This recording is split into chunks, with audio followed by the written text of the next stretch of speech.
Well, this time I brought to the other side of board games Julian Pombo, an Uruguayan game designer who was the mind behind Pampero. He's also well known by collaborating with Vital Lacerda, for example, in Mercado de Lisboa, but also in other games.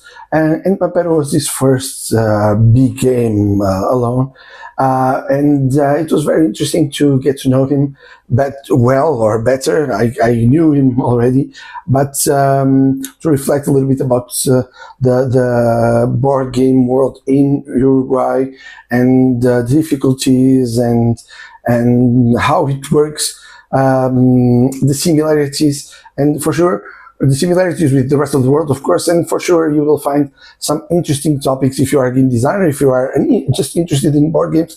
If you like Julian, if you don't, feel free to follow and to leave your comments down below because it was a really, really interesting conversation.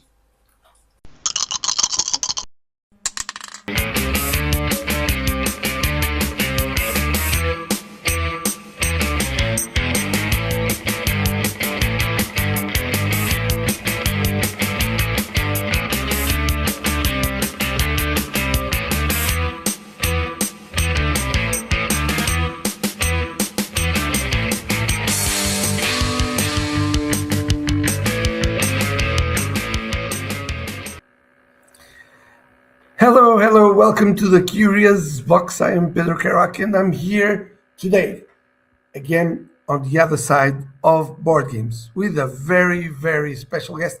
He's probably the guest that waited longer for this interview. In fact, we did an interview that didn't work in the past, so it never became public. And this was like, I don't know, 1.5 years ago or 2 years ago, maybe. But he waited and waited, and it is my pleasure to have you as a guest today, Julian Pombo. He is most well known for his last game, Pampero, but we'll be talking about the game and a lot about other stuff. Welcome, Julian. Thank you, Pedro. It's very nice to do this interview again. Let's hope, let's hope everything works this time. Yes. The Yeah, other yeah. time, the other time worked. It's just the microphone didn't work so well, but but it Yeah. worked. Who needs to hear So what we are saying? So it's okay. yeah, so I'll pass you the word. I'll pass you the ball right now, Okay. and I want you to present yourself to the people who don't know you.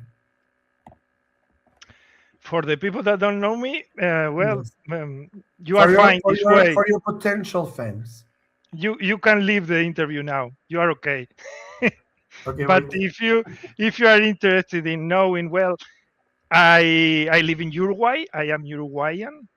Um, I started playing games when I was a little kid, and sometimes in the last 10 years I find myself testing games with for some guys and decided, if these guys are making games, I can do games. If these idiots are making games, I can do games. So that is me. That's me. That's my story, Pedro.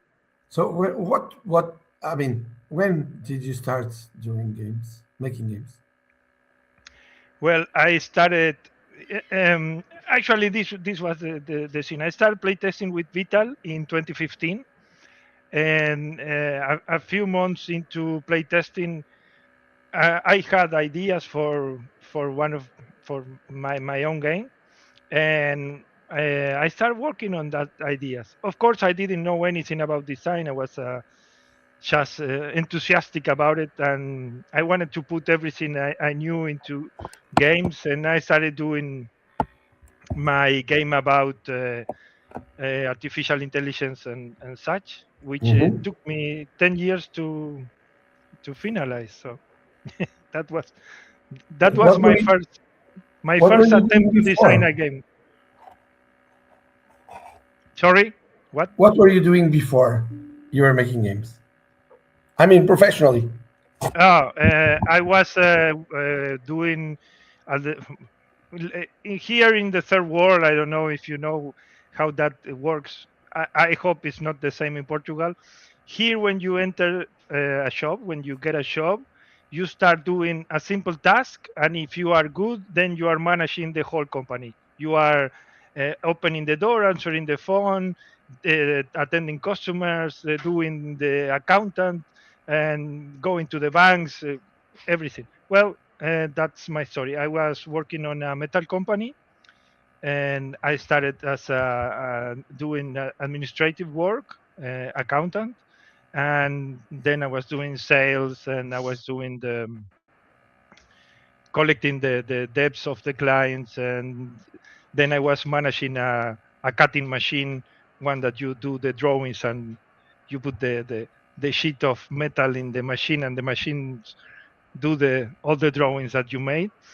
Uh, well, it was a very good shop, very good, well paid, and the people there were fantastic. We had a lot of fun, but then technology overcame us, and the company went to bankrupt, and I end up jobless. And that, at the same time, I started testing with Vital, so I was happy in my unemployment time and started designing games. And I was 40 years old. And in this country, with 40 years old, you are like a dinosaur.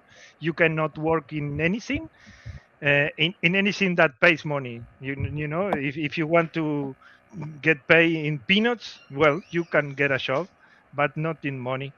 So after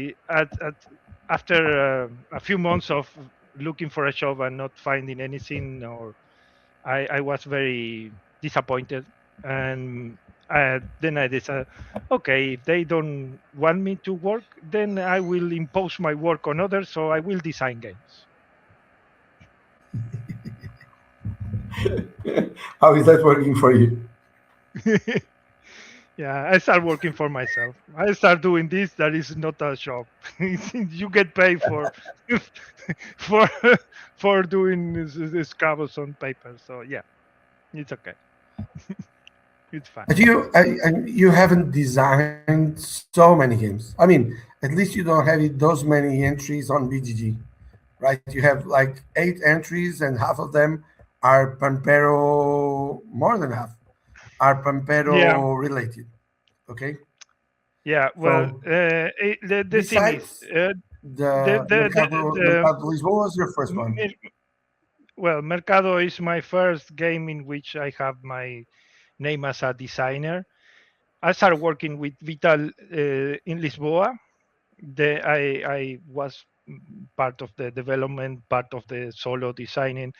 Then we moved to what was Escape Plan, on Mars, CO2 second edition, Weather Machine, and then at Weather Machine I stopped uh, being part of Vital team full time like I was before, because I decided to stay on my own, and well, I needed um, to take my own steps, let's say. Okay, like not he's amazing, he's the best. I learn a lot from the man. I love him. I own him so much. I own him so much. But the thing is that at some point we have different ideas, different ways of resolving things in games. We have different like goals inside games. So I decided it was time to like um, do my own thing without he being so influential on me. Okay, like I will take the best of what I learned from you, but now I want to be on my own. I don't want to hear your voice in my head, because I want to hear my own stupid voice. So let, let me have my own mistakes, or my own success, let's say, something like that. But we talk, of course, and sometimes I go to look his games. He comes to look into my work, and I have one or two projects there to that I would like to work with him. So we'll see what the future says about that. Okay, so let's go back in time. What Okay. what what when you were a little bit younger? I'm not saying when you were young, a, lo- a because long you're time not ago. that old, but when you were younger, when you were a little bit younger, what did you dream to do professionally?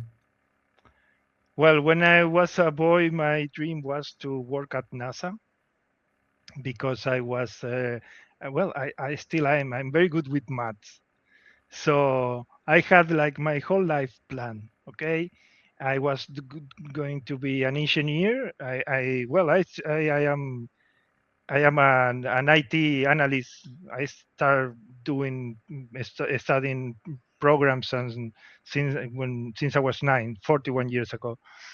So my idea was to be an engineer, then go into an institute in Argentina. That was like the first step to get into NASA later. That was like my big dream.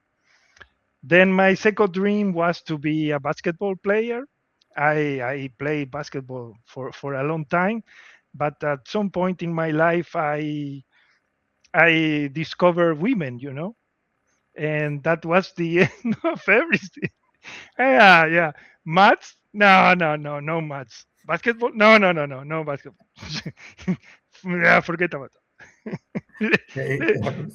Yeah, I have my priorities right.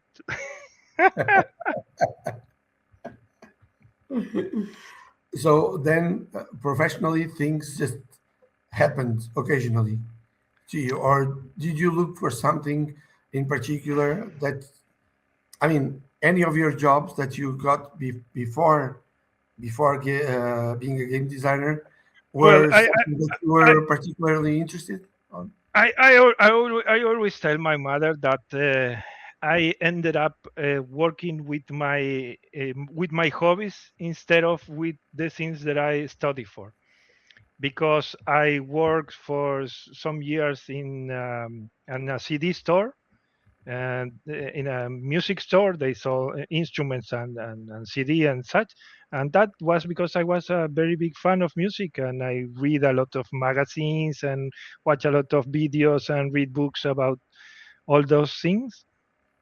So I ended up working on that, uh, and some others useless jobs. I had like, I don't know, 20 something jobs in my life.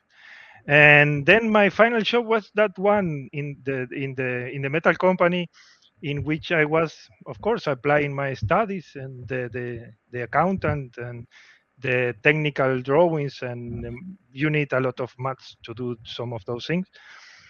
And then when life struck me with you are too old to get a job to start again, then I went to design games. So I end up working on my hobbies and not the, but in the games I design, I have to apply a lot of the things I study, and I do a lot of research. So it's a lot more it's a lot more work designing games than doing accountant. So, But it's I but don't, it- yeah, but it's a little bit like that. I mean, if you want to be good in any job, you need to look at it as a job. I mean, professionally speaking, you need to be a yeah, professional, and if you want to be really good, yeah, you need to work harder and harder, twice as the others, maybe, yes, um, to to be the best one, or to be at least to be yeah, good enough. yeah. I Um, shock a lot. I shock a lot about the work that I do, but sometimes people come to ask me and tell me, how long did it took to make Pampero? And I say, well, I spent 6,000 hours on Pampero. So you tell me, how long was that? And when they say, uh, how long did this take? Well, the math of the game took me 4 days without sleep. I spent 4 days without sleeping doing the maths of the game. So if you want to be good at what you do, you need to work hard. and that's it. You will have a lot of inspiration, but inspiration needs to find you working. Yeah. Yeah. I remember, I think it was Costa who told me once, game designing is 10% talent, 90% work. Something like that. Yes. Yes. Yeah, and It is. It is. It is. It is. but it There doesn't is. mean that we don't like the part of the work also, right? No, no, of course not. Of course, the game is so much fun. The designing game is a lot of fun, and there is an Argentinian mathematician that has a video over there. The guy name is Paenza, and the guy talks about, I don't know, like 1 hour of how fun it is to have a problem in your mind. Okay. Of course, we are not talking about the kind of problem that is I don't have enough to eat, or I have a disease, that kind of problem. We are talking about the kind of problem that comes with the work we do. Okay, with what is, oh, this is fun to solve. Okay, but not many people will find fun in solving problems. Okay, so some of us do have fun doing that. I think it depends. It depends on the way you present the problem, because every game every game wants to Yeah. solve a problem, a conflict, something like that, right? I read somewhere. Um, I keep trying to remember the name of the book. It was quite basic book, but it was a good introduction for about board games. And the first thing it said on the introductions, it was something like, a board game is a system that is made. It's a simulation of a Yes. problem, Yes, and it you need is. to solve it. Yeah. And people like games, right? So Yes. people, Yes. it depends on the way the challenge is. Yes, yes, yes, Yes, yes. And I think then it was. every game is a puzzle that you need Yeah, to solve in some way. And yes, some people. I guess the thing is that some people see games as this is too much of a problem. Okay, like yeah, I need to learn rules for playing this, and I don't need to. And they see that the bad part of playing games, that is learning rules, and they don't it's see hard. the other. It's, yeah, it It's is. hard, It, and many no no. But there's another problem related to that. Many rule books are so bad.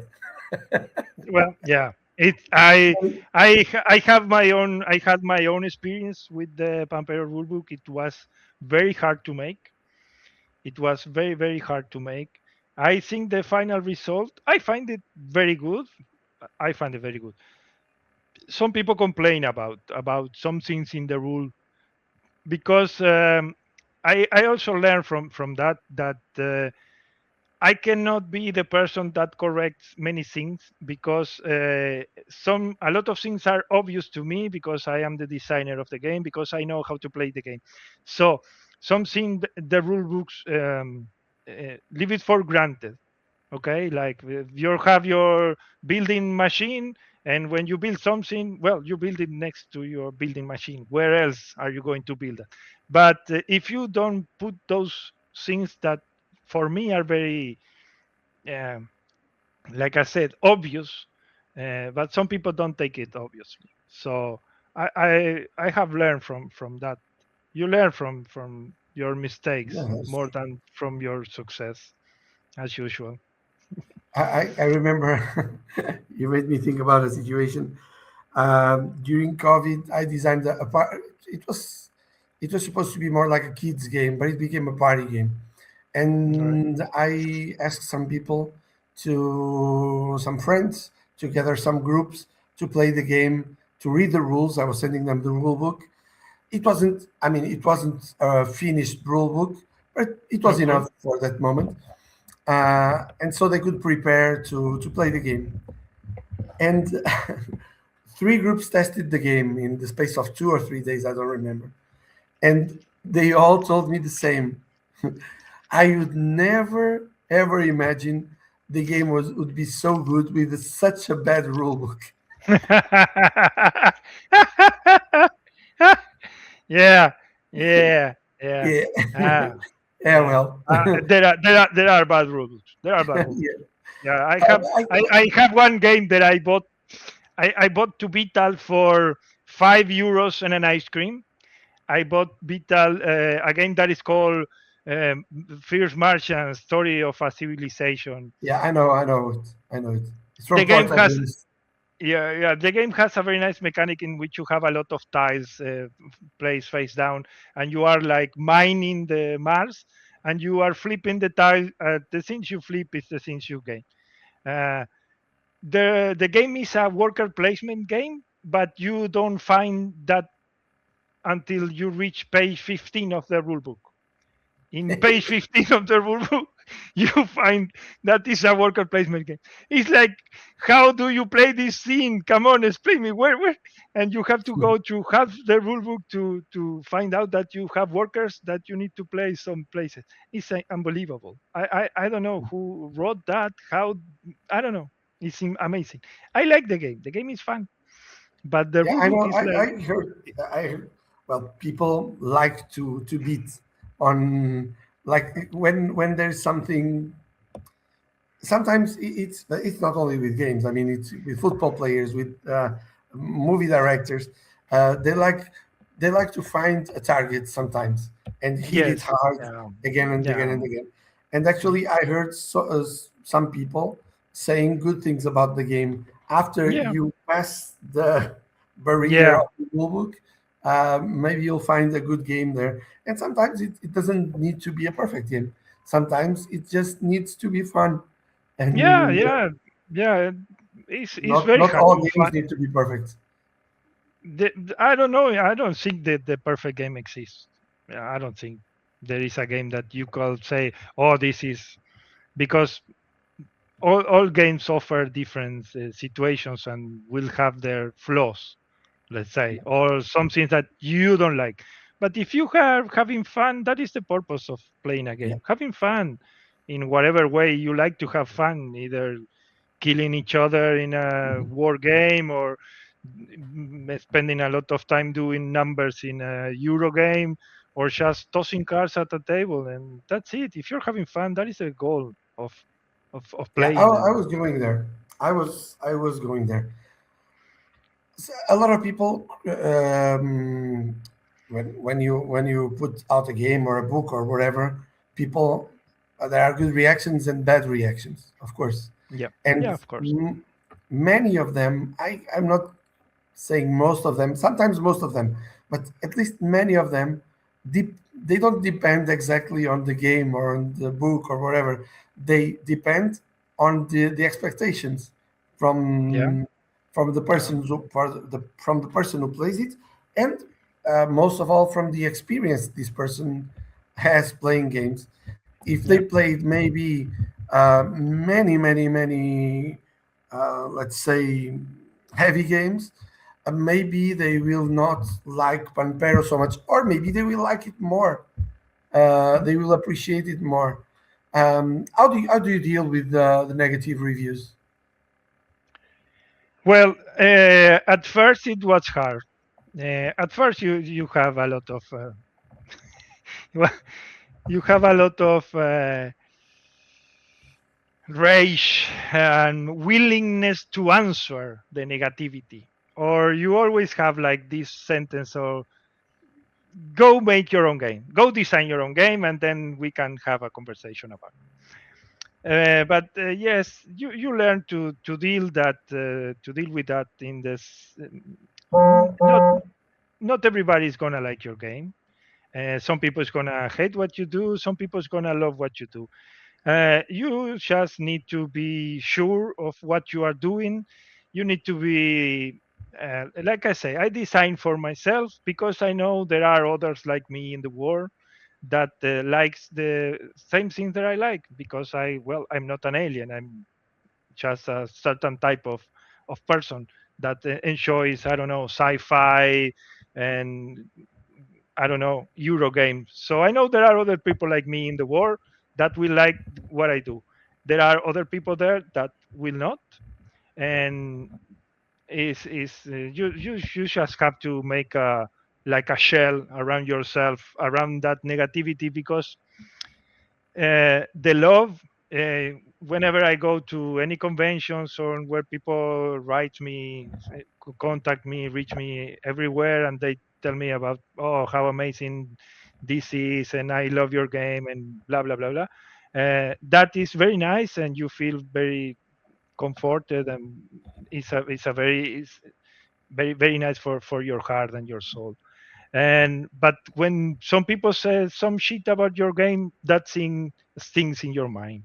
It stays there, okay, like a thorn on your side. That thing doesn't go. And well, I have made my journey through that, and I don't care what you I don't care what you think. I don't believe that I'm the best designer in the world, and I don't believe I'm the worst designer in the world. I know some people love me, some people doesn't like my work, so it's okay. It's okay. I The thing is that at some point I decided I will not take a look at this at the videos anymore. Yes, I don't do for I don't watch them anymore. For instance, this guy, I don't remember the name, a guy with a beard, and he made a video. The video is called "Why Euros Don't Hit Like." I don't know. The guy is very famous in the YouTuber community, and you know who asked me, Pedro, the other Pedro, the one that designed the 12 monks, Pedro and Silva. the Pedro Silva, Pedro yes. Silva. Pedro Silva asked me, Didn't you watch the video? No, I don't. But it's your game. Yes, I already know my game, so I don't need somebody talking to me about my game. So I don't need to hear. If the guy loves the game, okay, fine. If the guy hates the game, okay, fine. It's I don't care. I No, don't care. it's I don't know. People like to be in general. It's a normal thing. It's a human condition that people like to be appreciated, of Yes, course. it is. And it's hard to take. It's hard to take negative reviews, especially when you spend so much time and you dedicated yourself so much, and you made so many sacrifices sometimes Yes, to yes, pull yes. out the best that you I, could. I, I don't want to talk about myself like I am some kind of monk, like I am Siddhartha under the tree, becoming Zen or Buddha, or transcending or elevating or what.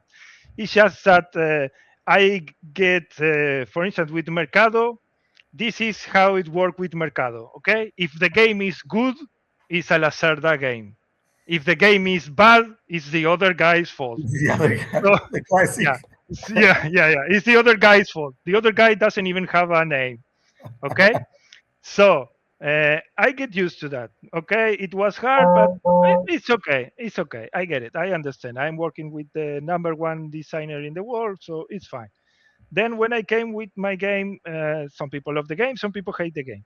And at first it was hard. It was hard. Of course, it was hard to hear bad things about 2 years of my life that I spent working in the game 24 by 7. So it was hard. But then you realize it's okay. These people don't like your game, and that's it. Okay. And you They don't like need other to. games. Yes, yes, and of course it's nice to be appreciated. Of course, it will be good if everybody's saying, "Oh, Julian is the best." So, but it's okay. I know not everybody's gonna like what I do, but I am certain about what I do. I defend my shop with all my heart and my soul, because I put everything in there, my heart, my soul, in my mind. So if you enjoy the game, I really, really appreciate it. I do games for people that. Enjoy a puzzle, a brain burner game, and such, and with strong thematic ties. And if you like that part of my show, thank you so much. And if you hate it, well, okay, just don't play it. You don't need to insult me. No, yeah, of course. Mhm. And the way people show their liking or disliking about a game also shows a lot, also tells a lot about themselves. Um, I always say that people at the table shows their true character oh yeah, when you at the play table, that's for games. sure.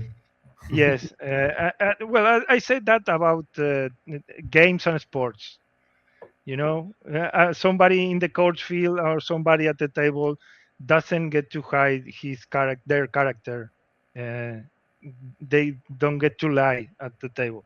So we had a very interesting discussion because Pampero lets you pay other people to use their stuff, and people can do what big companies do, that is to we will get together to sink the other guy. We will work together, and the third guy on the table will die on its own. And I say, well, okay, do you enjoy that?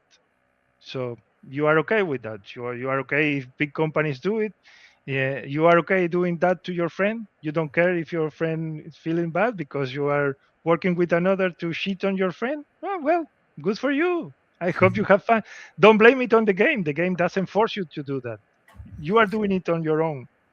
This is the kind of thing people say these days. People talk about positive interaction and negative interaction, right? Yeah, So when yeah, you hit someone like that, it's called negative interaction.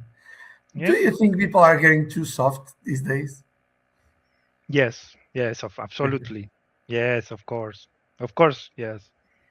We- Yeah, we have, for instance, in Uruguay, okay, we have two ways of using the word black, no, negro in Spanish, right? Black in Spanish, negro. Uh, the most common way we use it is as a tender way of speaking to somebody. Okay, we call negro, negrito. It doesn't have to be an Afro American person. Okay, it's just any person. We say negro, negrito as a friend, and of course we use it as an insult. Or of course, okay, we add some stuff after the word, but there was a very big discussion because somebody said negrito to somebody, okay, and it was like if I say to you Pedrito, Yeah. okay, it's the same thing. And come on, are we discussing this really? This is on the news. We are going to put a fine of $50,000 to these people for saying negrito? Are we come on, don't we have anything more serious to discuss?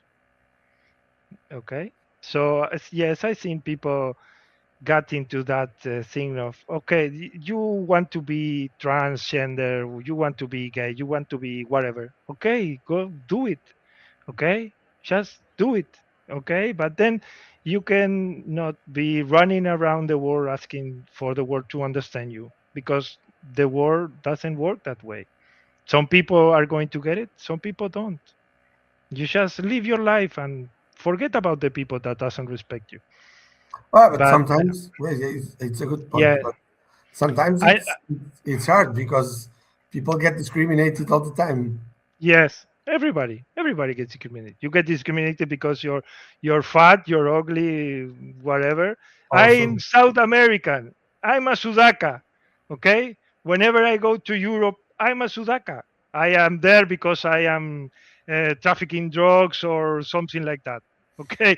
People, whenever I go into airports, especially Sherman airports, they look at my passport like, oh, what is this guy doing here?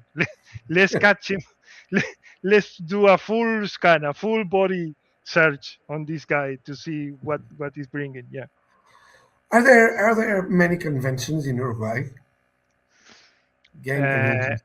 no, no. There was one that worked for 16 years or something, and it doesn't exist anymore. Then a guy that has made the first convention last year, and it was like 2,000 people in a weekend. That for Uruguay, that is a lot. In the For the board gaming community, that was a lot. It was a huge success. But the thing is that everything here costs money, like what, like everywhere else in the world. So it's not easy for people to rent a place, that can hold 2,000 people, and it's not easy to bring people into a board gaming convention yet. It's not a common thing here. So, and then you say, and I will charge you 10 euros the ticket, okay? For so it's hard to make that balance and not end up losing money. And well, people are not gonna give away money just to have fun at a convention and say, "Oh, I pay for all of this. You are having fun, and I'm losing my money." So we don't have it here. We have the closest one are in Argentina. Okay, they have like more gatherings, let's say, about board gaming. And I may attend this year because they do their fair very close to Essen. So every year they invite me, and I could never go there. But maybe this year I will attend it. And how is the board game? I mean, is there a board gaming scene in Uruguay or not Yes, really? yeah, no. Actually, there are a lot here. There are.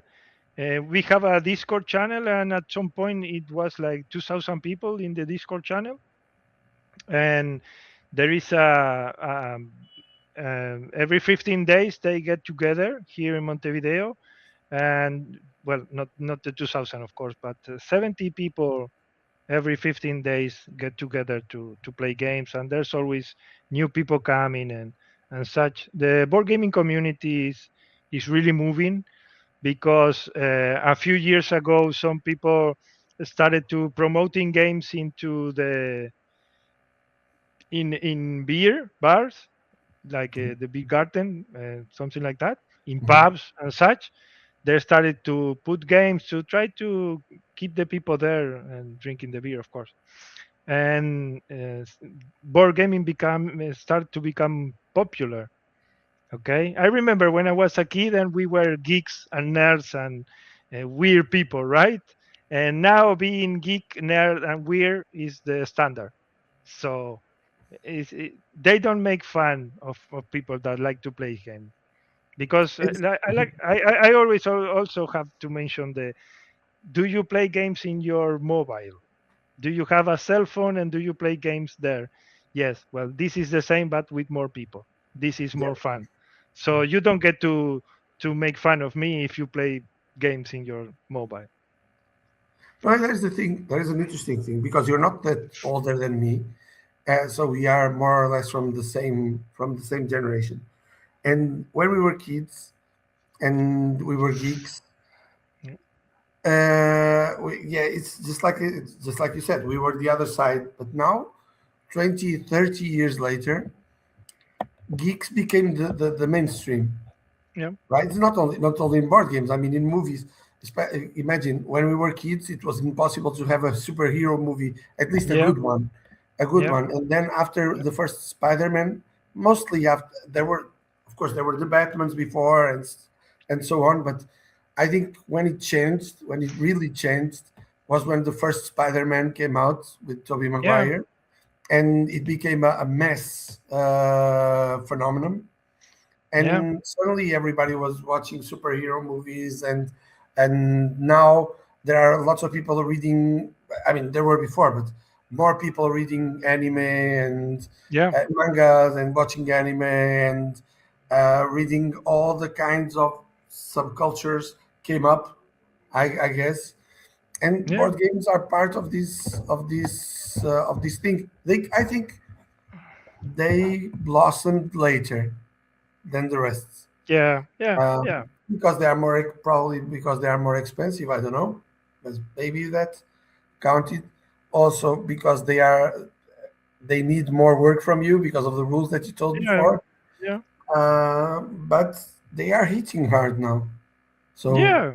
Now it's becoming like I was amazed the first time I went to Essen because one day in that time was the first flights after COVID, so my flight was only once a week, so I had to stay in Germany a few more days because I have no way of returning to Uruguay. So I went out walking and was 7 a.m. and there were four beautiful young women at coffee, having a coffee in there on the street, playing a game before entering their shops, and I was like, "Oh my God, this is incredible!" What?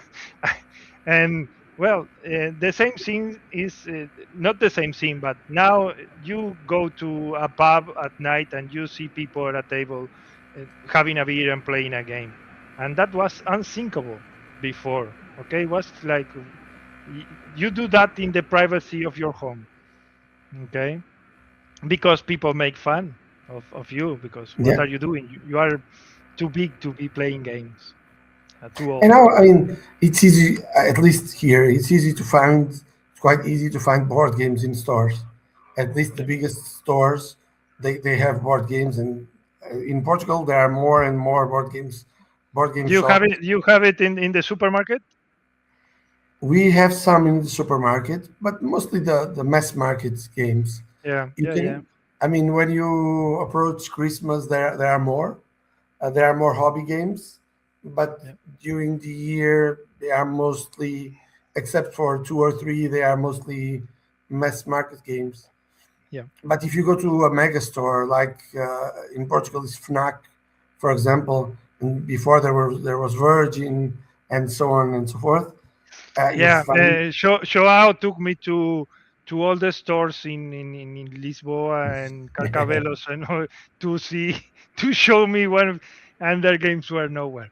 And we and really. yes yeah, yeah, yeah, and yeah, yeah. It was a fun trip. Yeah, No, but I mean, it's not something that you find around the corner, but it it's becoming easier and easier to find games yeah, yeah, yeah, yeah, to buy and to choose from. And this wasn't, I mean, when we were kids, what was there to be? I mean, there wasn't yeah. even Catan at No, Catan came later. I mean, yeah, so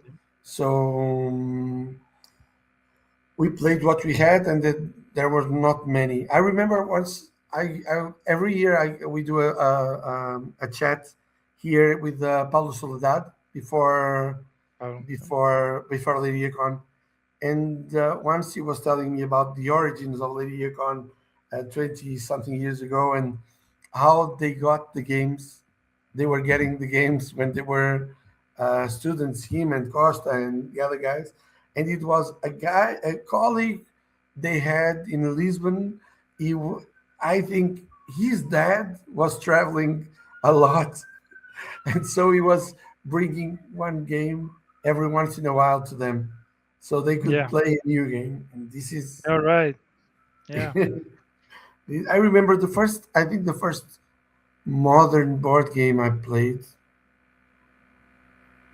and this was, at least it came to us before, way before Catan. But I think it can be called modern because it uses modern mechanics. Mm-hmm. Was in English Top Secret Spies from Ravensburger. All It's right. a kind of deduction game. It's really nice, even though it's very simple comparing with nowadays games. But it won the Spiel des Jahres in 1980 something. All And right. then the second one was Scotland Yard. In Scotland Yard, yes. We We played them again and again we and again. we had the map of the game, but we didn't have the instructions. So we yeah, we were doing like fun stuff. Just okay, let's try to do whatever on this board. And yeah, yeah. Yeah, I remember that. Yes, and we have another game that is like a Stratego or something, in which you have like two armies in a very small Yeah, board, yeah. and also we have the pieces, but we didn't have the rules. So we started to inventing our own rules because okay, this can move in this direction, whatever. Yeah. Is people coming? I mean, there someone coming to you and ask you? I mean, new designers mostly asking you if you can test their game and give some feedback. Yes. Yes, yes. There are a few Uruguayan designers and some from the rest of the world, but the people, some people know, people know really how hard it is to design a game, and that people approach me with that knowledge in mind. Okay, and I have this game. Maybe we can get together someday. I can show you the game and such. And there are a lot of people that they are working on their first design, and they are just enthusiastic players like I was once. And I always tell those people, I can help you, but you need to do the work. Okay, I can check your game once a month. I can give you ideas. I can tell you all of the things that I know. I can uh, give you feedback and such, and then we can get together next month. But you need to do the show. Most of those people, they want me to do the game. Not, yeah, yeah. I am open to that because I receive a lot of help, so I want to give that back. There is a friend of mine that he signed a contract with a Spanish publisher. I helped him. I continue to help him. He also tests on my games, and there are other designers here that I also like to test and check on their games. Provide any help and experience I am able to. I always open to that. But the thing is that most of those people, they don't want to do the work. They think making a game is the same as playing a game, and it's not the same. Playing a game is very easy. You just have to learn the rules and play. And this, you have to come up with the rules. So, yeah, Yeah. not the same. What when you're testing your games, um, sometimes with people that you don't know, what how do you analyze? I mean, how do you get the feedback that you want? You ask them, you ask people about what they liked about the game, or you just look at them, or I don't know, maybe you have a form that they must fill in the end. No, we usually talk about the experience after the game. There are a lot of things that I see during the game. I see, okay, oh, this guy could have done this, or they didn't do that. Why they didn't do that? There are things that, for whatever reason, people don't don't use it, don't like it, doesn't work, or whatever. Some things are my fault. Other things are like, well, they didn't like that. For instance, in Pampero, we have the nature, okay, which is an initiative to protect the fauna, okay, the animals, the wildlife that lives in Mhm. the spaces where you build the wind farms. So the governments give you money if you do a natural park to preserve wildlife. Okay, you can kill them, you can kill all the animals you want here, but you must protect some animals in this place. Okay, something like that. It's very cynical and hypocritical, but that's the way it works. So we have that, okay? And I saw, oh, people are going to enjoy this of protecting wildlife. Nobody did like it, okay? The only person that enjoyed that was Vital and me. So I say, okay, I'm going to take this away because if people doesn't like it, I'm going to put it as an expansion, okay? Now you have the option of playing with this if you like this part of the game.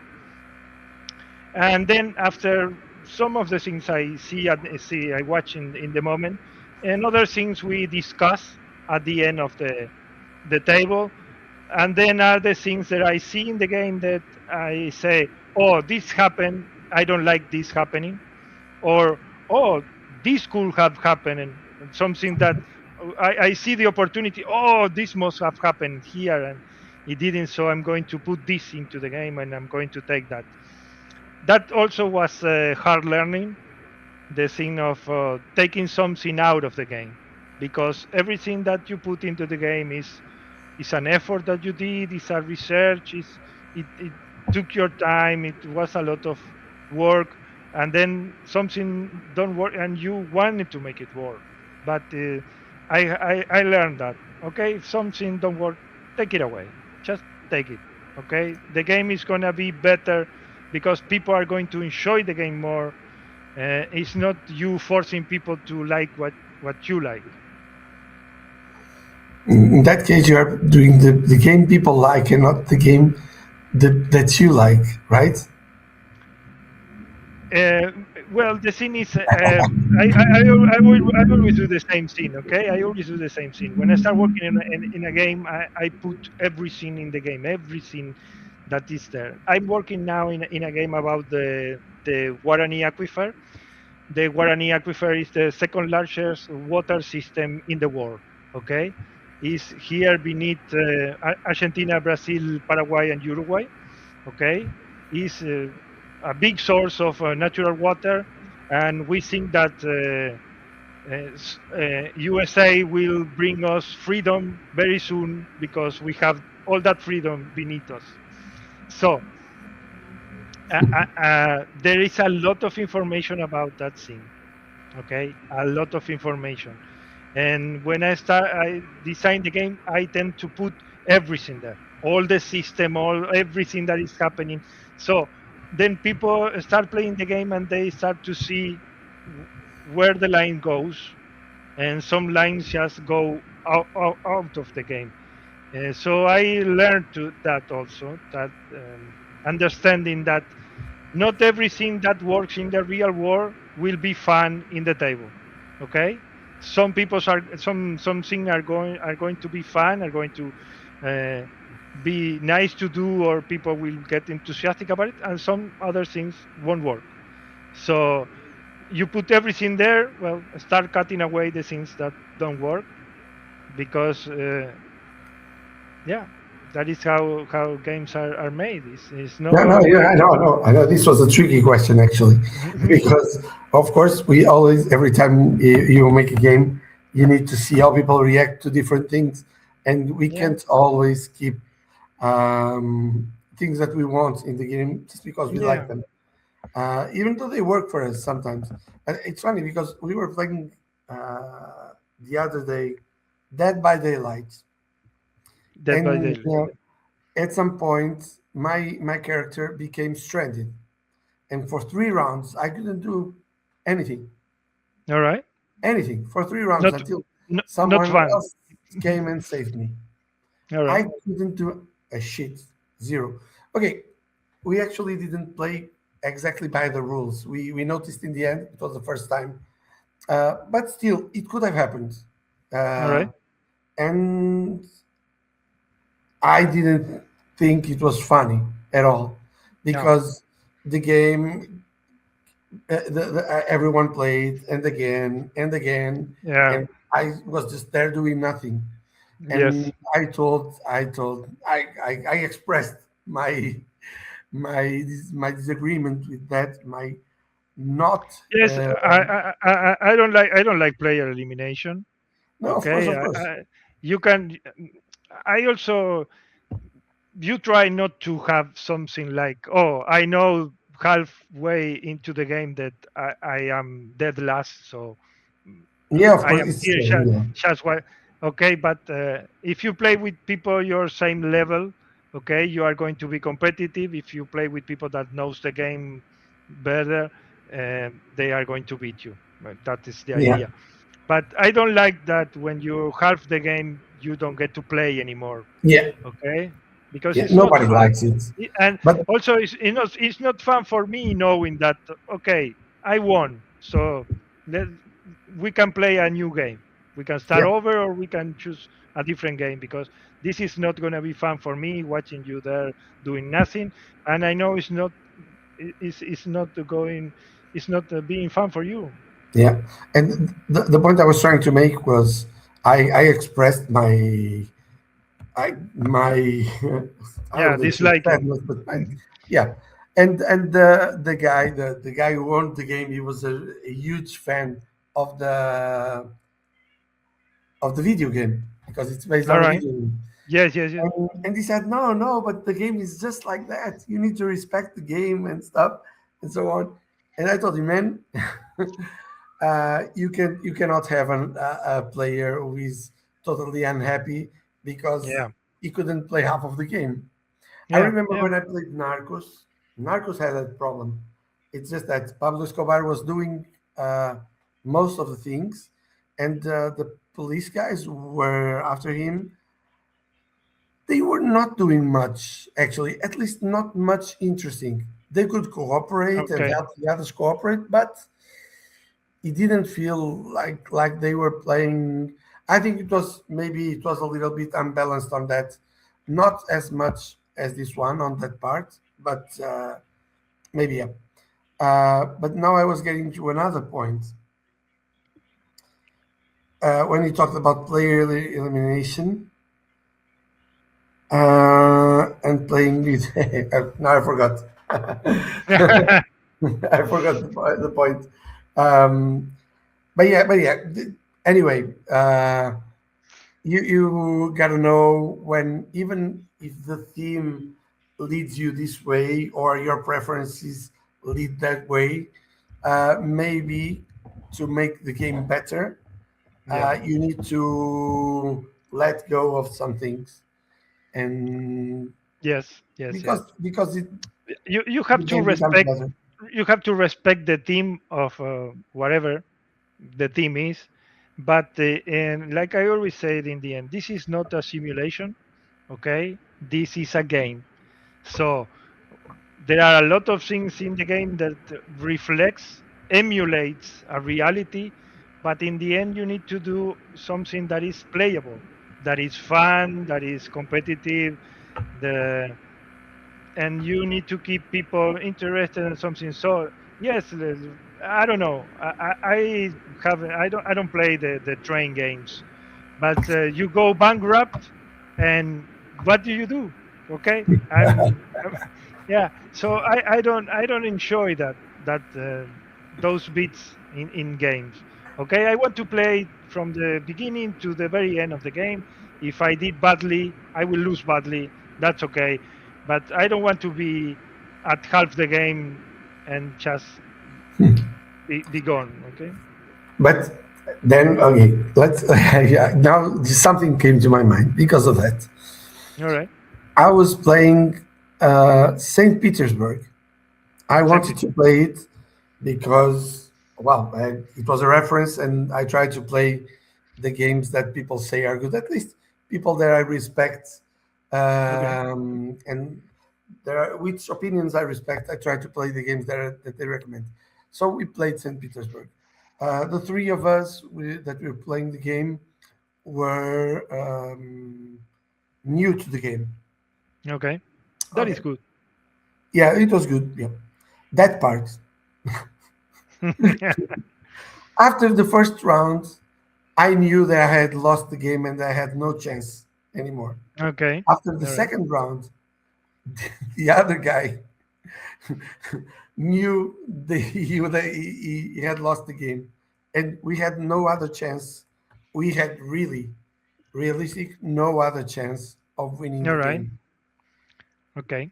Yeah. And the next day, I sold my copy of the game. It was very brief experience with St. Petersburg. Yeah.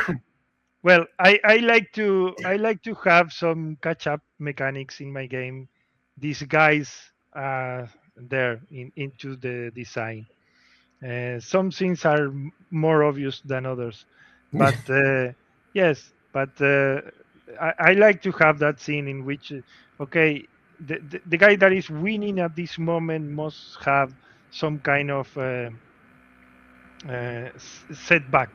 Okay, like something that yes, you are winning now, but something should be harder for you, or something must be easier for the guy that's coming next. And I'm not doing that in the ways of, oh, if you are first then the other guy gets more money and or something. Yeah. Rather that something that I'm giving you this tool and you need to learn Yes. how to use it.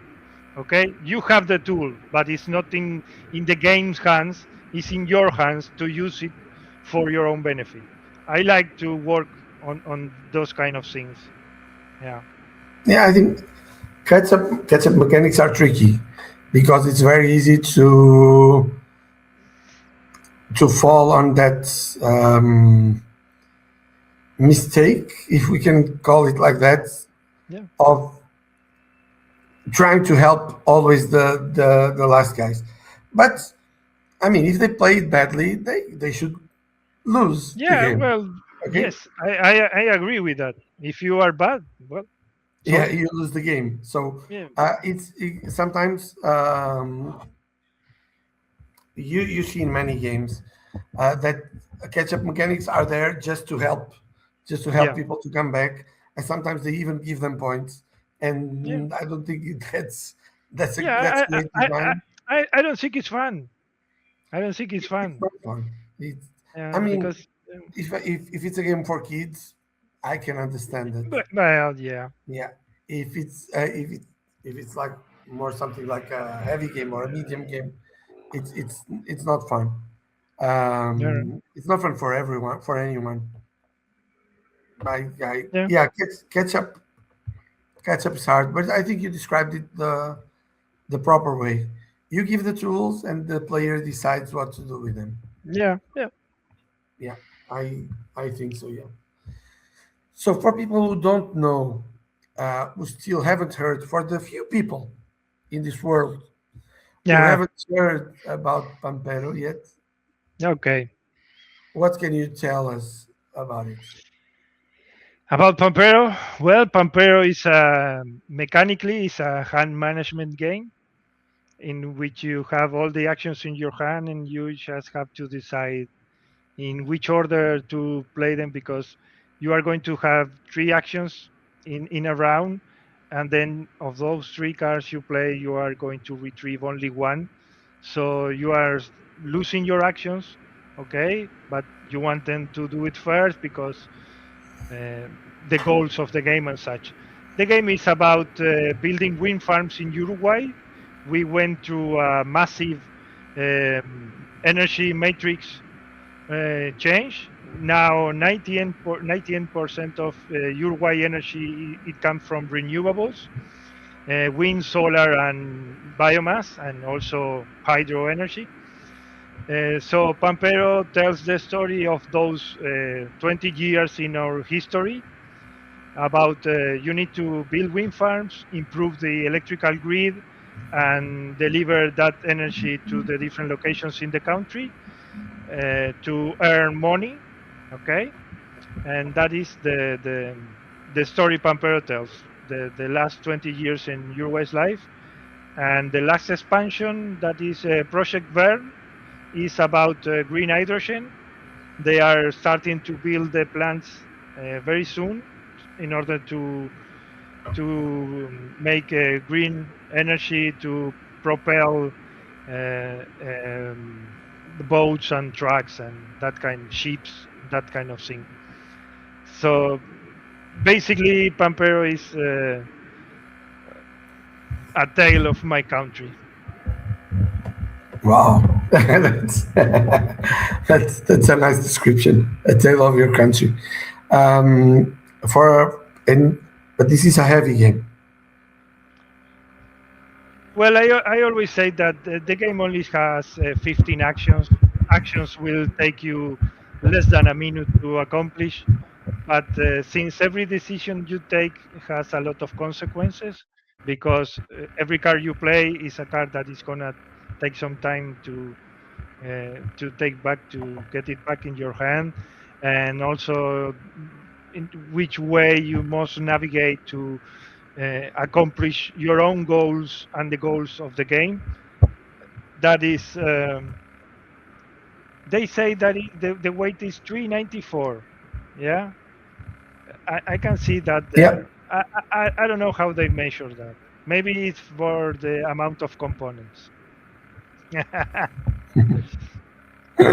Yeah. for you it's very easy. Well, uh, every time I teach a new guy, even people that never play games, the game, they say, "Oh, it looks harder than it is." Because yes, it's a big board, it has a lot of components. Yeah, but once you start playing, you can see that everything flows very organically.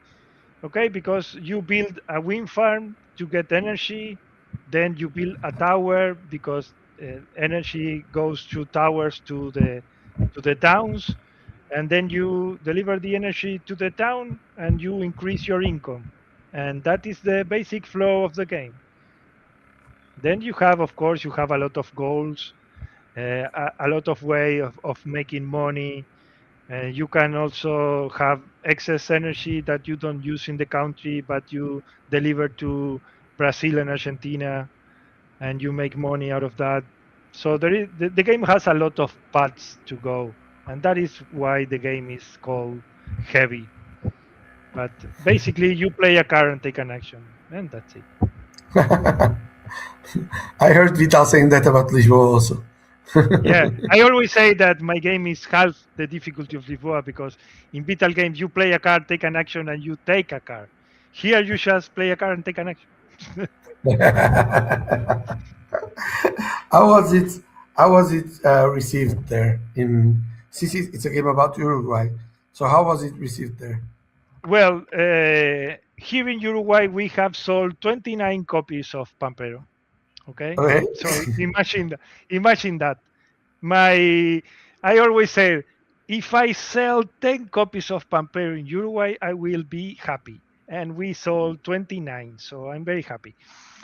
Well, the game is not well known here because it's very expensive here. The game here costs $300. Okay, so not many people has the capability, let's say, of spending that amount of money on a game. Some fans, some admirers, or whatever you call it, have bought the game, or some people really interested in the game, but most people doesn't have the kind of money that is needed to own Pampero. Then after I get some awards over there in the United Kingdom and something like that, the some journalists became interested in me here, and I have been in the radio, I have been in the TV, and such. Uh, and well, that was the repercussion was that does. But in the gaming community, I am well known. I'm very respected, but not the common people doesn't even know I exist. The common people don't know who is Vital Lacerda. Yeah, yeah, of course, obviously, yeah. I see. But It's still a being niche. being a so small country is different here because everybody knows everybody. So yeah, but that's the way Oh, it goes. how many people are there in Uruguay? 3 million. 3 million only. Yeah, 3 million. Yeah, Uh, I had no idea. yeah, yeah. You see how ignorant I am. uh, you don't need to know about us. And you have such good football players. Yeah, we kick you Wow. out 200 years ago. We kicked the Portuguese out, so you don't need to know about it. But you have a great. You had at least I don't know right now, but a few years ago you had a great national team in football, huh? Yeah, So the I always tell the same story. Whenever a child borns in Uruguay, people brings to the hospital, and I'm speaking of a newborn, all right, a football, a soccer ball. Okay, so yeah, you don't have any other choice in your life that play football, playing soccer since you start to walk. so That is like maybe you should make a game about football, huh? About soccer. There is not there are not so many good games about yeah. football. I had that idea until I don't know who was it that Polish guy they make a game is 11 or something like Yeah, that. yeah, it's the Yeah, manager game. Yeah. yeah, and well, I always had like the idea of making it, but it's gonna take time because I have so many others games before doing a soccer game. Yeah. When is the next one coming out? Well, we are working right now at this moment. We are working on DOS, dynamic object solutions. We are working on the art of the game. We are hoping to have everything ready for the end of the year or maybe first quarter next year to have the game out. I am working with a Brazilian guy. I'm working with Dan in a game about spies, a game about spies. We are starting to pitching that game to publishers. I hope we can get it to the street. It's a very cool game.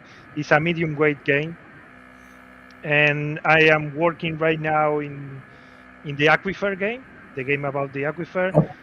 But that is going to take me a year or more to develop because it's a very large game with like Pampero with a lot of moving stuff, and that is always hard to get together. So the next thing coming will be DOS in hope hopefully by the end of the year, starting next year. Is it a heavy one also? I mean, Yes, at least component wise. yes, it is a heavy game. Yeah, And what yeah, can you it's a tell us about that one? well, that DOS dynamic object solution is a robot factory, okay, and they we are set in the near future where robots are taking all the task of humans. So the factory has decided that a human is no longer needed to run the factory. So you are an artificial intelligence that will be in charge of taking operations. You will do research, testing, distribution, and the thing is that the game is very focused on the we are here in this factory working together. We are not alone in this game. So the game has a system of worker placements in which your workers generate resources for the other players and you collect resources that the other player gave to you. So you need to balance how what do you give to the others and what you get from others.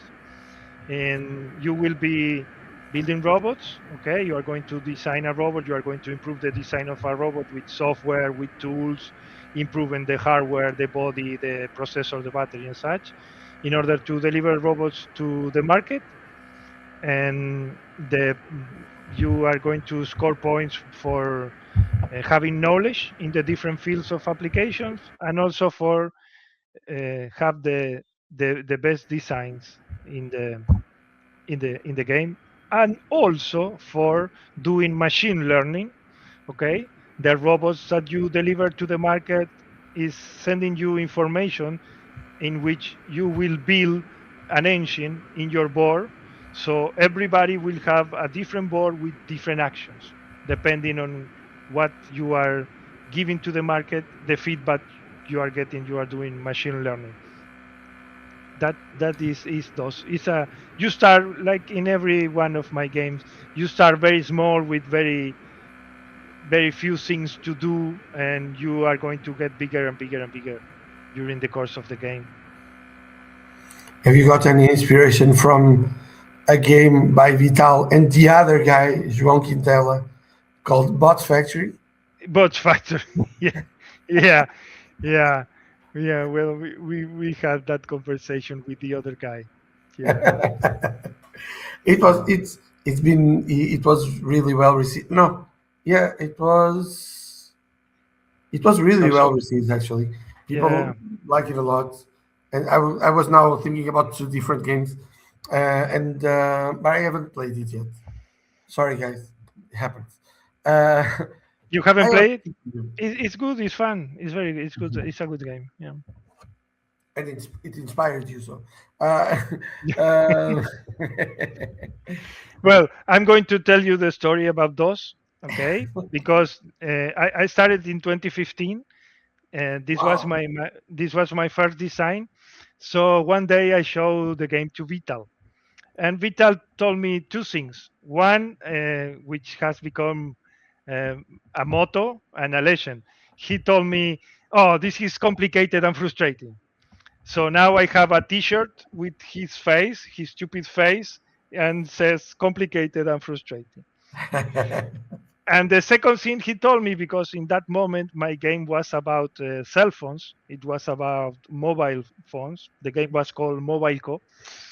And he told me nobody cares about cell phones. The theme of the game is horrible. Just research something else and change the theme of the game. And I say, well, I need to think about this. A few months later, I am in my house, very comfortable, and I receive a phone call, and it's Vital. Vital is telling me, "Oh, have you see, watch the BC, take a look at the BCC. They launched your game." And I watched there and was Smartphone Inc. Yeah. And the game was a good success. And I say, "Oh, you are lucky. You are very lucky to live on the other half of the world. Otherwise, I will kill you because you, yeah, you told me my team was shit." So, yeah, but the guy was right once again because I started researching into robots, and it is way better, and there is a lot more field to work with there than with mobiles. Which game that you played do you think it taught you more about designing games? Well, I I cannot reduce that to a single game because there are Okay, so many. you can bring two, three, four. I Yeah. Well, I worked 10 years with Vital, so I learned a lot of design there. And I enjoy very much the FEL games, the different things he does in design, and the things how they connect or not. And also these other Portuguese guys, Nuno and Paulo, they also have very good games.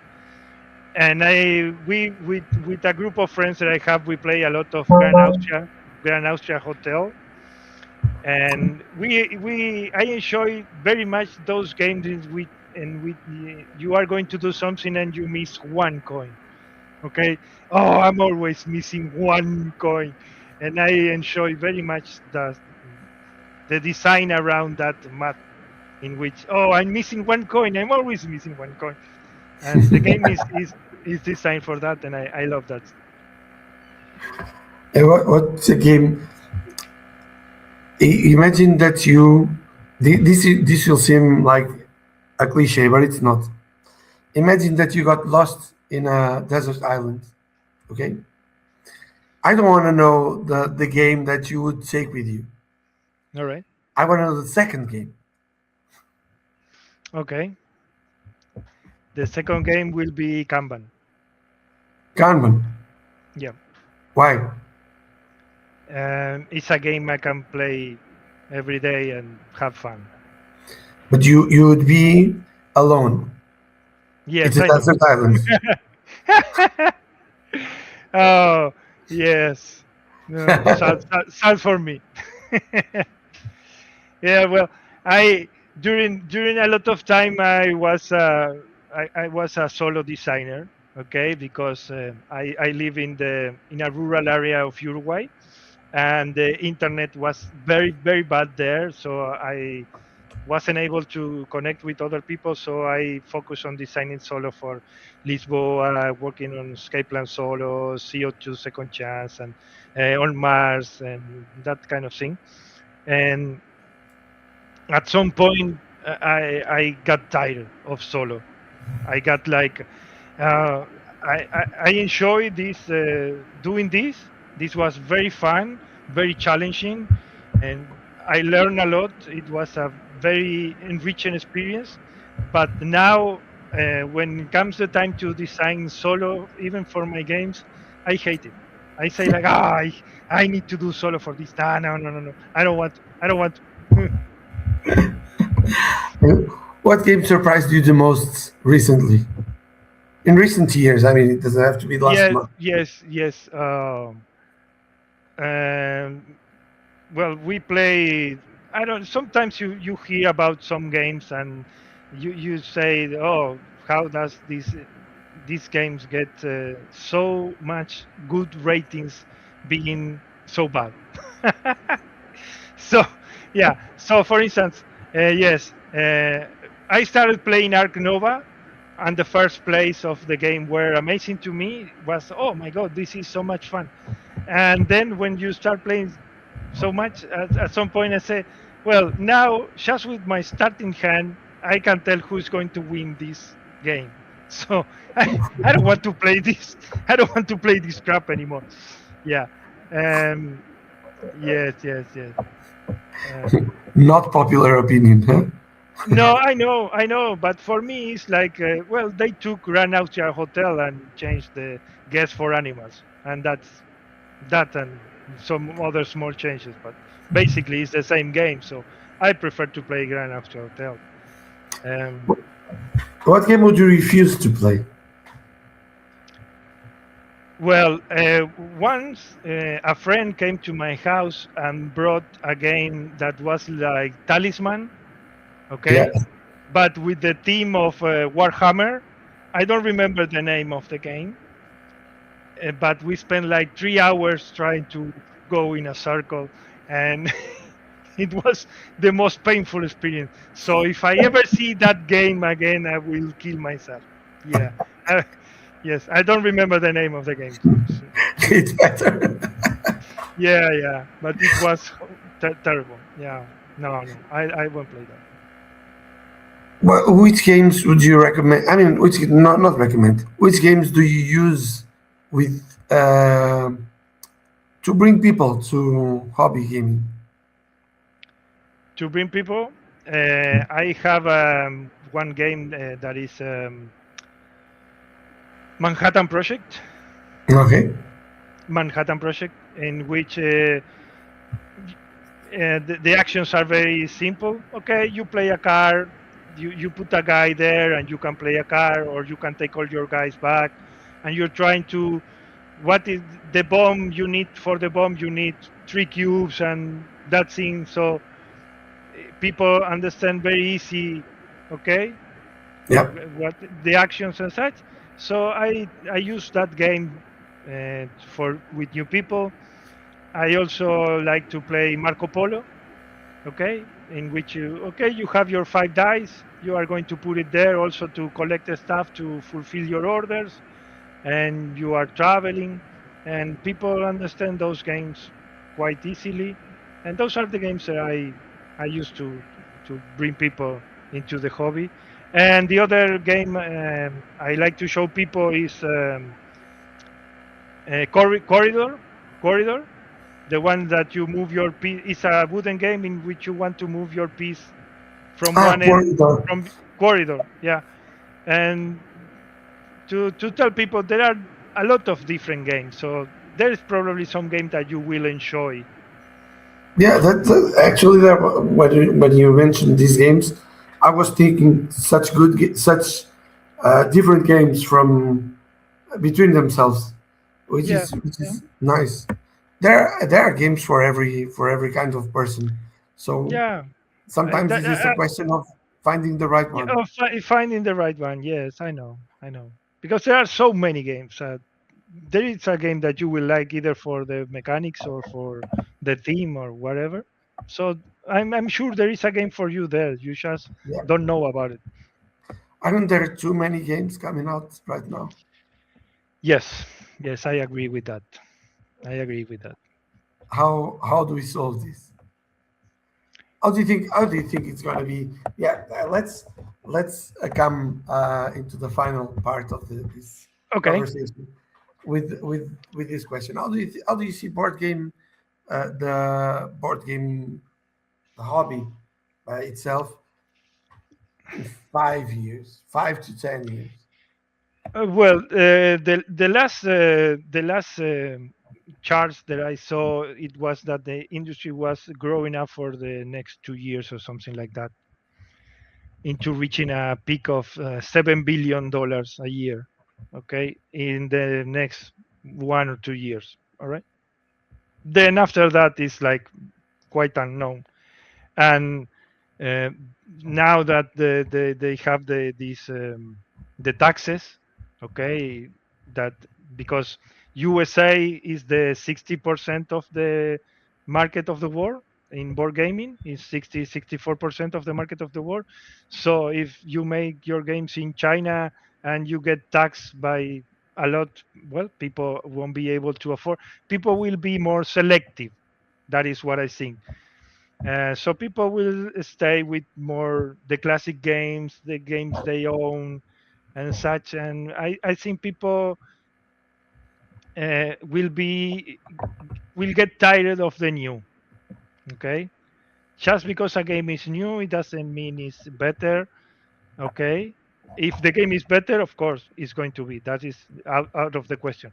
But I think the more and the more games are coming out, people are going to start getting more selectives in time. In time, right now, people is buying and buying games like crazy. Luckily for people like me, who who relies on that money. So thank you, keep doing it. But I think in time it has happened to me, and I see it happening to other people. They're posting in forums and such about that. I'm getting more selective. I'm just buying good games. I'm trying to play the game before buying it and that kind of thing. How Because many unplayed games do you have? how many unplayed games? I think like 11. Only? Yes, yes, yes. I out of 120 games. I don't have like a million games. I have only 120 games, something like that. So it's like 10% of your collection. Yeah. 10% of my collection. And 10%. I think that yes, that that is happening. People are getting more selective because there is like a race to launch games, and games just need to resist 5 or 6 plays. That is like that is replayability in games. So it is okay for some people. For me, it's shit. If I play a game 5 times and I don't have anything else to enjoy in the game because I cannot combine any of the things to make the sixth time worth it, that is not a good game for me. I want a game that I can play 100 times and every time to be different, or 300 or 500 times, whatever. So I think that in this race for launching games, that is what is happening. Games are not enduring that replayability. Also because people is buying so many games that they play the game once and they judge the game like you did with St. Petersburg. You play the game once and said, "Oh, this is not for me," and it's gone. You don't give games another chance. That is happening also. I hear that a lot. I hear that a lot. Oh I yeah. hear that a lot about Mercado, for instance, in which people had a lot of expectations because it was a Lacerda game, and they found the game. Oh, this is not a heavy game. This is a filler game, a 45-minute game. And sometimes you find, oh, I have played Mercado some more times, and I found that there are a lot of things there. There is more going on than it looks to the eye. So that is what I feel about the future of board gaming. People are going to start choosing better in the future. It's possible.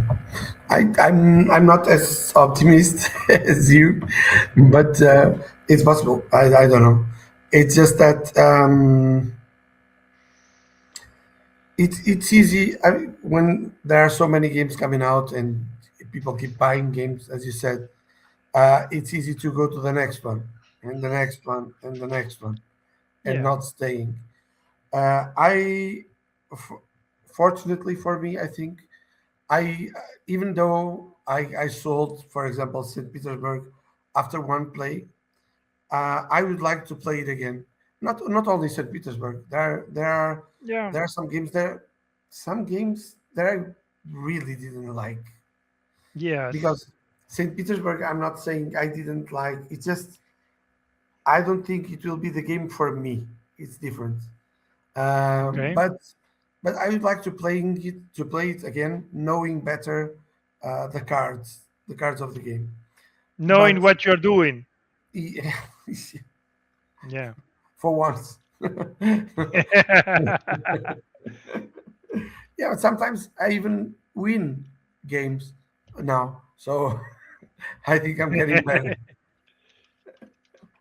but but yeah, I always I even with games I really don't like. Sometimes I Oh, get curious. I have found the game that I hated, and it's called Relic. Relic. Let's find it. Let's see. Wait, it's from which year? Do you know? It's from 2013. Ah, it's this one. Yeah, Relic.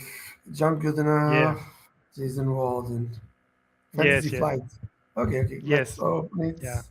Don't ever play that. Stay, if you see that, run, run. They are serial killers. They are sick people. Yes, yes. If you see somebody with that box, run, run away. Well, I don't like the art of the cover, but Yeah. I'm always open if somebody brings a game. I'm always open to try a game and let's yeah, play. All right, and let's see if and you can see if the game is for you or not. Yeah, yeah. And sometimes you have surprises. yeah, of course. So Yeah, it's just that sometimes the surprises are bad. yeah, exactly. Yeah. Well, the other thing is that you get older and you know what you like. Yeah, Yeah. you are No, but less open to waste your time. Let's say in trying stuff that you see that I won't enjoy this. Okay, so I don't need to try that to know that I won't enjoy it because I can see it. Yeah. has it ever happened to you that you played a game from a designer or publisher, I don't know, that you really liked, and when you played it, I'm not saying the game was bad, but I'm saying it for you, the game was so bad. Yeah, yeah, yeah. I am. I was a huge fan of Uwe Rosenberg. Right? Okay, I had my second or my third game was La Granja, Agricola. Agricola. I mean, sorry. And then he started doing these Tetris games.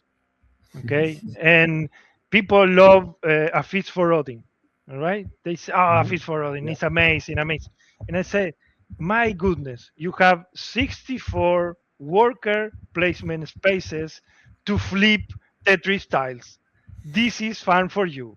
All right, 64 spaces to take a Tetris tile and flip it. Come on, no, no, no, don't, no, no, no, no, no, no, no. I don't understand. I really don't understand the fun in that. Really, I can.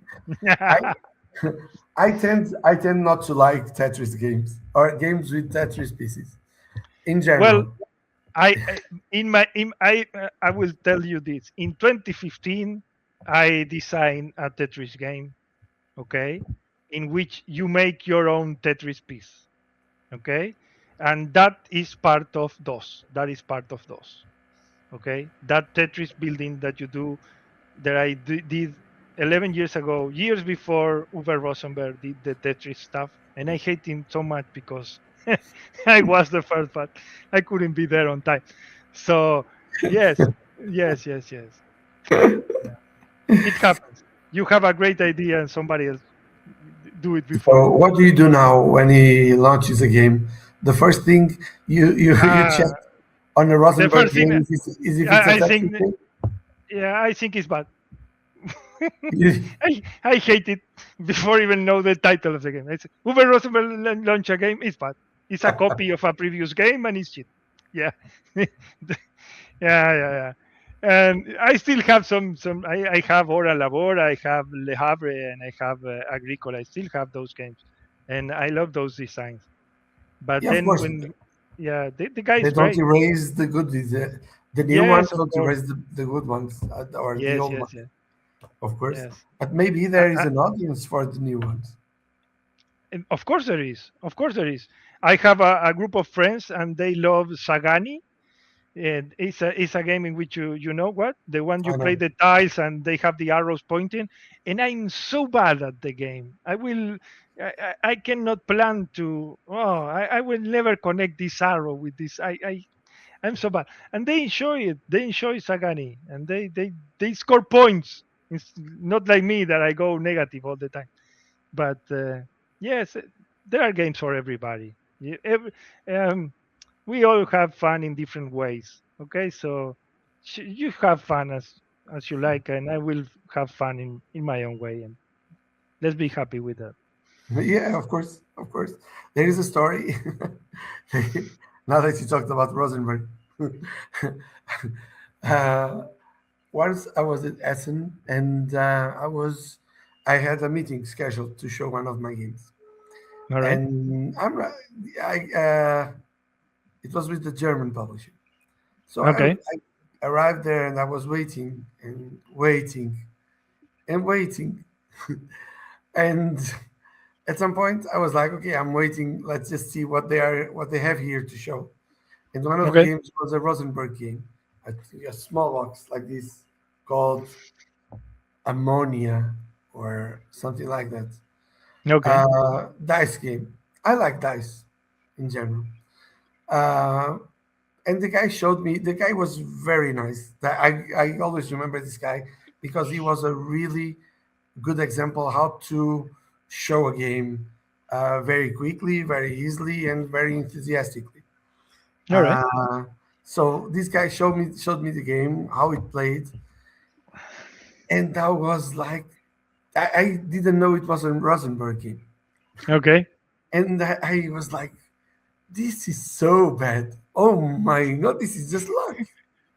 No, no, this Okay. is luck, luck, and luck, a luck fest.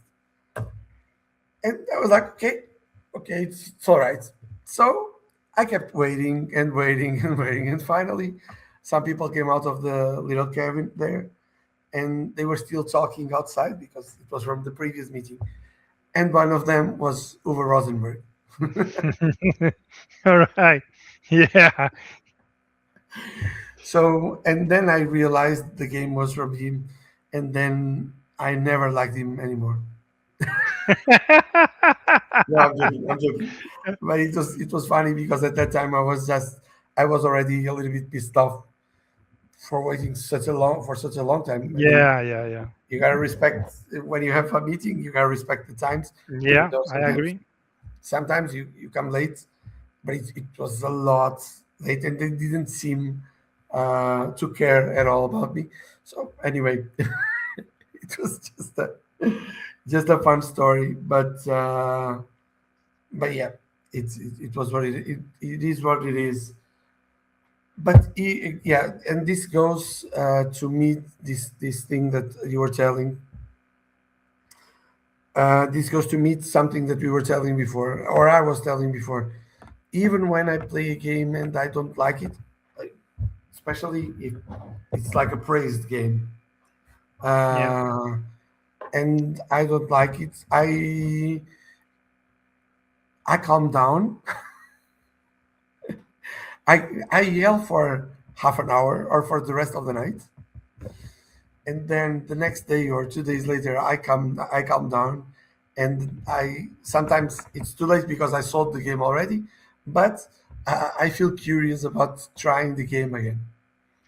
Yes. And I always when somebody talks praise a game a lot, people that I respect, people that we share the same like the same games and such, and they speak well about the game, and I play the game and I really don't like the game, I say, well, I'm gonna reread the rules, I'm going to watch some video because maybe I did something wrong, I get something wrong that Mhm. changed my perception of the game and such. And sometimes I feel, oh no, I didn't, I just hated the game. Okay. Uh, for instance, we play Darwin's Journey, Yeah, okay, and the game you need to do always the same thing to win the game. It's a very the game is square like this, okay. You need to do this and this and this, and you are going to win. And they are very nice tracks, okay, but they're just tracks. And a lot of people love Darwin Journey, and for a me, the lot of game people. is yeah, yeah, the game is bad. The game is really bad. Yeah, it's very nice to watch, but it's bad. Yeah, yeah, yeah. That is true. Once I played the game from, I am not saying names here, but I played the game from a guy that I respect. That I respect his work, and I'm not saying I mean I love it, but I respect his previous games and some of his afterward games. And the game I was expecting it because it was designed by him and because it was developed by another guy that we both know actually. Okay. Uh, so I was quite curious, and the artwork was really nice. I was like, yeah, let's play it.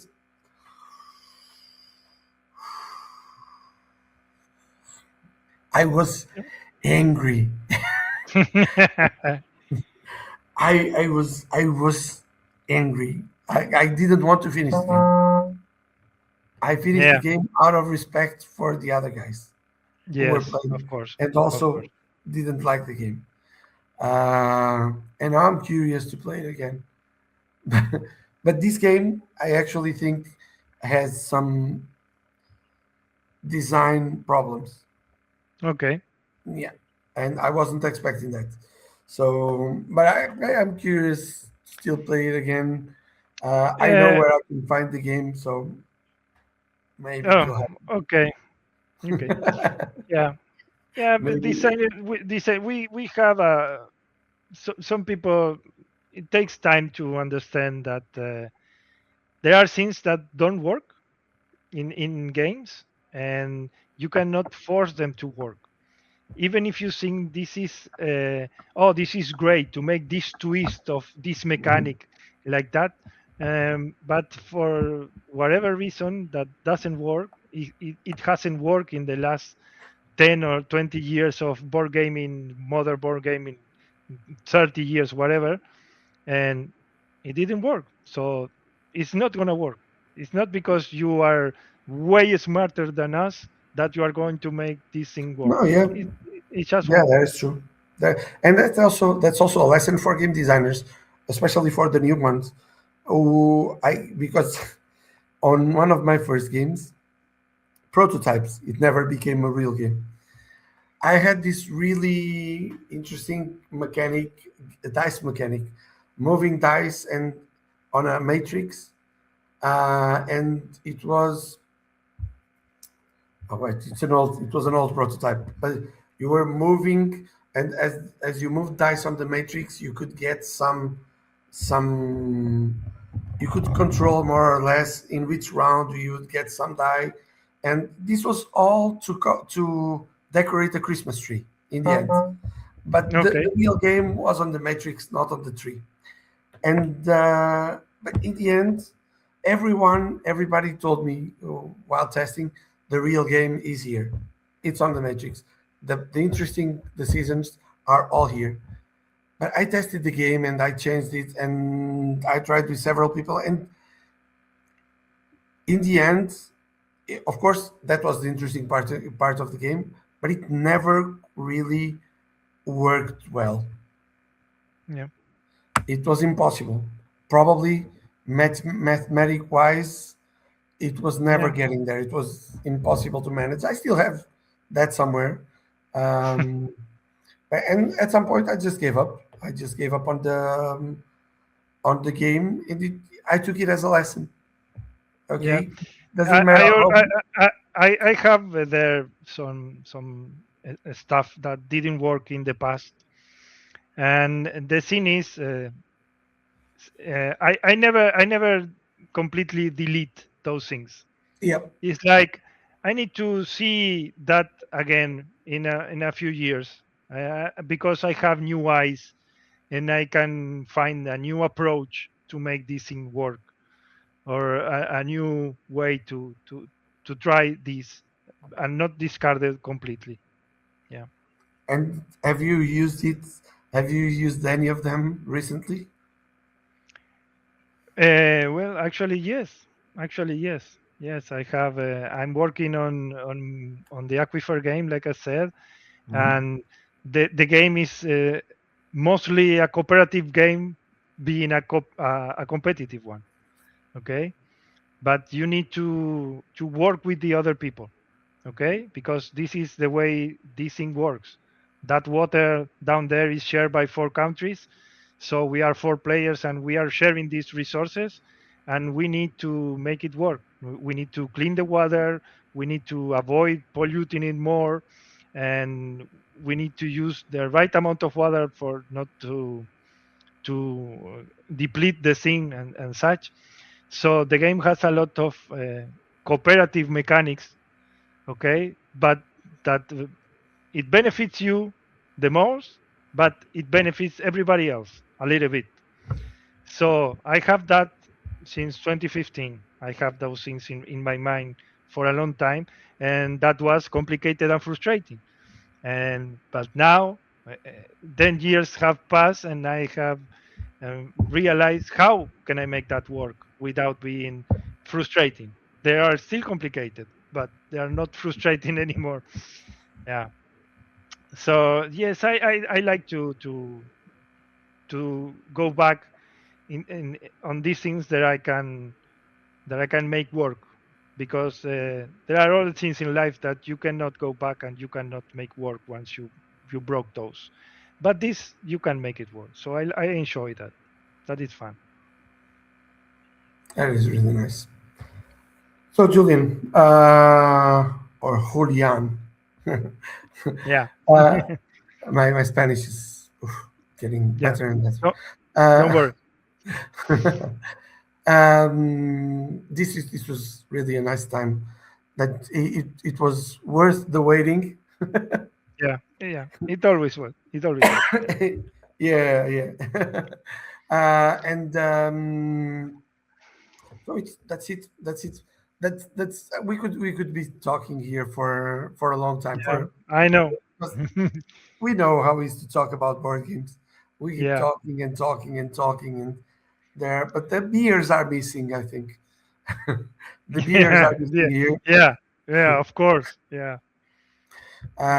So thanks a lot. So thanks so much Uh, for coming Thank you, here to Pedro. the Curious Box to Uh, share a little bit of your world Thank you. in board games of your other side, so people Okay. know a little bit of the other side of the other guy. Yeah. Exactly. Yeah. Yeah. I I am not the other guy anymore. Now it's Joao. Now it's Joao, the other guy. And Joao is working in a game, and I was giving him some advices, and he wrote me, tell him, "Oh, I took your advice, and the game is working better." Yes, well, I now want credit as co-designer, and you will keep being the other guy, motherfucker. You will be the other guy forever. But Yeah. in Leiria, he won an Yeah. award. Yes, I saw the So video. you saw the video. Everybody is. Yeah. I saw the video 100 times, and I Yeah. was there. Now imagine, I was there with Pedro Silva on one side and with Vital on the other side. All right. So when João went to receive the award, and then Vital went also Yes. to Yes. receive with him, it was such a huge moment, really. Yes. So Yes. if you haven't been in Leiria Con, guys, go check. There are some Yes. videos around. I think in Cripta dos Jogos, he filmed all the ceremony or something like that. I think so. I'm not Yeah. sure, but there are some videos around of João and Vital winning best game or best game design Yeah. for House of Yeah. Yeah. Falcon. Shogodono. Yeah, it was amazing. It was Yeah. a huge moment, and now I want to play the game because I didn't play it, and I Yeah. like the theme, and I'm curious, Yeah. and because I like João and Vital. So maybe he's also becoming not the other guy. Yeah. Maybe Yeah. it's possible. Yeah. It's Yeah. possible. Yeah. So that's the end of it. That's the end of our talk. So if you want to check more about Julian, go play Pampero and Mercado de Lisboa. Those are the easier games to find from Julian. And if you want to see a different side of Julian, you go check my video of Essen of 3 years ago and the zombie walk in front of the Yeah. in, in front of the fair. It Yeah, was it was an amazing moment. it So was. thank you, Julian. Thank you. Thank you all for watching this video. Don't forget to like, subscribe, all these things. I am Pedro Caravac. This is the other side of board games with the Curious Box.